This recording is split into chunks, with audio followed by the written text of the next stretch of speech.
Jack Doyle sat slouched on a bench in Union Square Park, New York City, wearing a threadbare army coat and a Red Sox cap stained with time and dirt that he held a cardboard sign that read, "Not lazy, just unlucky, any help appreciated." Every day, hundreds of people passed him, most ignored him, some dropped coins, fewer offered a smile, but none of them knew the truth. Jack had once been someone, not famous, not rich, but someone that he was a mechanic in a small Ohio town, known for his quiet manner and magic with engines. That he lived with his wife Emily, and daughter, Grace. They didn't have much, but they had each other, until one drunk driver ended it all. Jack lost everything in that accident: his family, his house, his will to live. He drifted from town to town.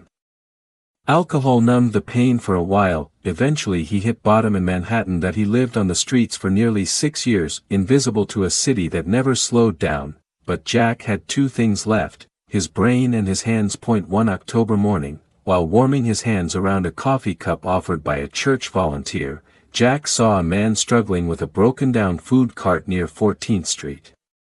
The cart's wheel was jammed, and steam hissed from a busted valve. Jack watched for a few minutes, then walked over. "Need a hand?" he asked. The vendor, a Middle Eastern man named Ahmed, looked skeptical. But after 5 minutes of Jack tinkering, the valve stopped hissing, the wheel was unstuck, and the burner fired up clean. "You mechanic?" Ahmed asked. "Used to be," Jack said. "Long time ago." Ahmed handed him a hot euro and $20. "Come tomorrow. I got generator problem." That one job turned into a week of odd repairs: street carts, bike gears, even someone's espresso machine.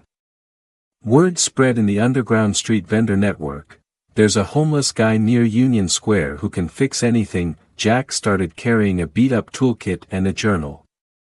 He began sketching ideas, mostly simple fixes or redesigns for cart mechanisms. That he had no access to computers, but he had a brain full of mechanical logic. Then came the chair. One night a startup employee named Rachel saw Jack sketching on a bench. Curious, she sat beside him. "What are you drawing?" Jack showed her, a collapsible solar-powered heated chair designed for street vendors who worked through brutal winters. "You designed this?" He nodded. "It's rough. Just an idea." Rachel was stunned. "Do you have more designs like this?"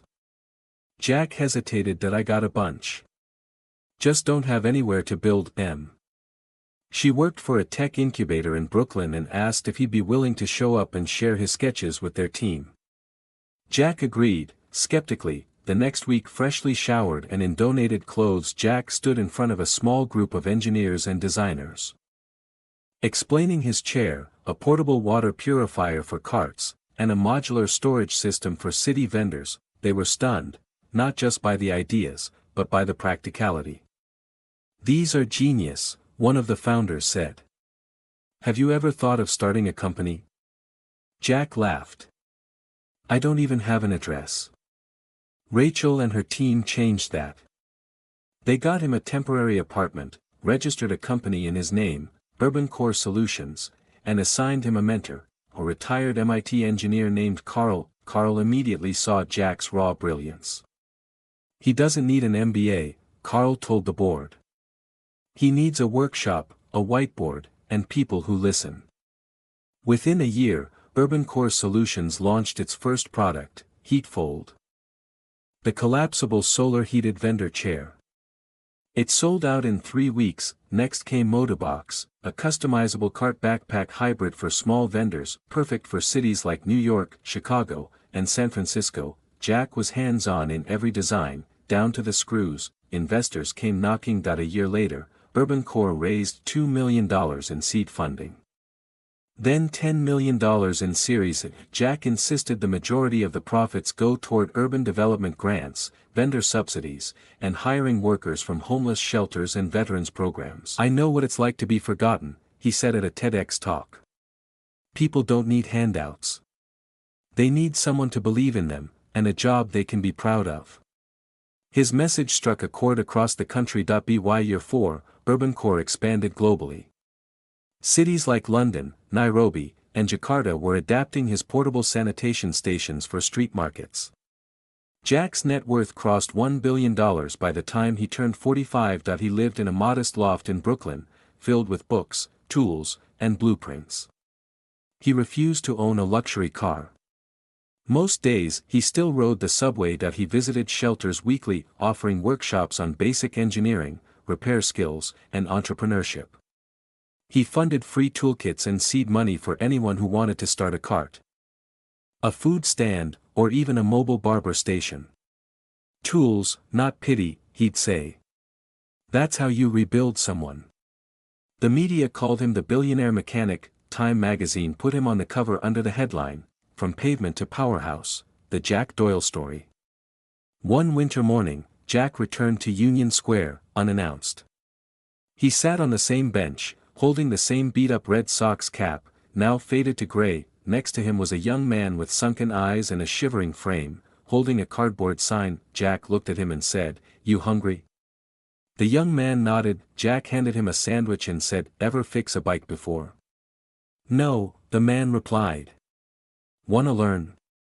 That man, Danny, became one of Urban Core's workshop assistants within a month. A year later, he was managing logistics at their Harlem warehouse. Jack never told him he was the CEO. He didn't need to. Jack Doyle never forgot where he came from. By age 50, he had turned Urban Core Solutions into a $4 billion company, with impact programs running in 22 countries. He established the Doyle Foundation, which built microhomes, funded mobile training schools, and supported ex-cons, recovering addicts, unhoused veterans. And yet, he never lost his simple rule: you fix people the same way you fix machines.